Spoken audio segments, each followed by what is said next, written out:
নমস্কার।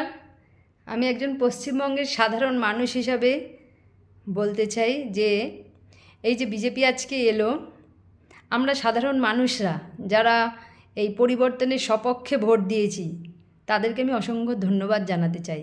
হ্যাঁ, আমরা পরিবর্তন চেয়েছিলাম আর পরিবর্তনের সপক্ষেই আমরা ভোট দিয়েছি। জানি না বিজেপি 5 বছরে কি করবে কি করবে না, সেটাও আমরা দেখব। 5 বছর পর যদি মনে হয় আমরা চেঞ্জ করব, কিন্তু পরিবর্তনটা চাই এবং চেয়েছিলাম, তাই জন্যই পরিবর্তনটা হয়েছে। আমরা সবাই বিরক্ত হয়ে উঠেছিলাম, প্রচণ্ড বিরক্ত হয়ে গেছিলাম, বলতে পারেন ফ্রাস্ট্রেটেড হয়ে গেছিলাম হয়তো, আমার মতন অনেকেই। তাই জন্যে আমরা বিজেপিকে এনেছি। বিজেপি ছাড়া এখানে আসার আর কেউ ছিল না, তাই আমরা পরিবর্তনের সপক্ষে ভোট দিয়েছি। তা আমি সবাইকে একটা অভিনন্দন জানাতে চাই। আর সাথে আমি কিছু মশকরাও করতে চাই কারুকে নিয়ে।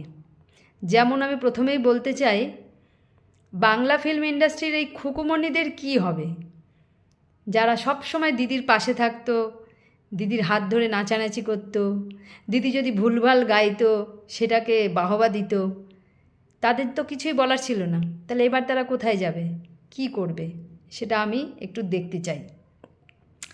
আর একটা কথা বলতে চাই, ওই হঠাৎ করে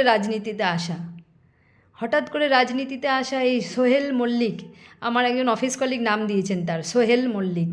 তো সোহেল মল্লিক এই হঠাৎ করে রাজনীতিতে এসে একদিন বক্তব্য করেছিলেন যে আমার ভোট চাওয়ার তো কোনো দরকারই নেই, আমাদের নিশ্চিত যে আমরা জিতবই। তো আমি তো মমতা ব্যানার্জি, যিনি মুখ্যমন্ত্রী, আমাদের মুখ্যমন্ত্রী ছিলেন, তাই না, ওনাকে তো তাহলে কোনো মিটিং মিছিল কিছুই করতে হতো না, কোনো রোড শো করতে হতো না, কিছুই করতে হতো না। তাহলে উনি তো চুপচাপ ঘরেই বসে থাকতে পারতেন। মানে মমতা ব্যানার্জি একজন খুব দক্ষ এবং বুদ্ধিমতী একজন নেত্রী, তার মুখ থেকে এই কথা কোনো দিন বেরোয়নি যে আমি নিশ্চিত যে আমরাই আসছি, আমাদের ভোট চাওয়ার কোনো দরকার নেই। মমতা ব্যানার্জি তাহলে এত মিটিং মিছিল করতেন না।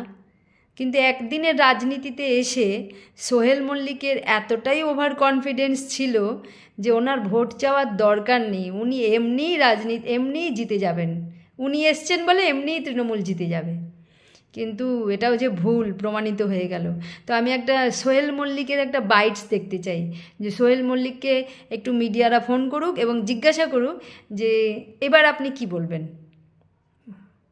জনগণের সাথে কন্ট্যাক্ট করবেন, না জনগণের কাছে ভোট চাইতে যাবেন হাত জোর করে, নাকি এমনিই আপনি বসে থাকবেন নিশ্চিত, আপনি একদম ওভার কনফিডেন্স যে আপনি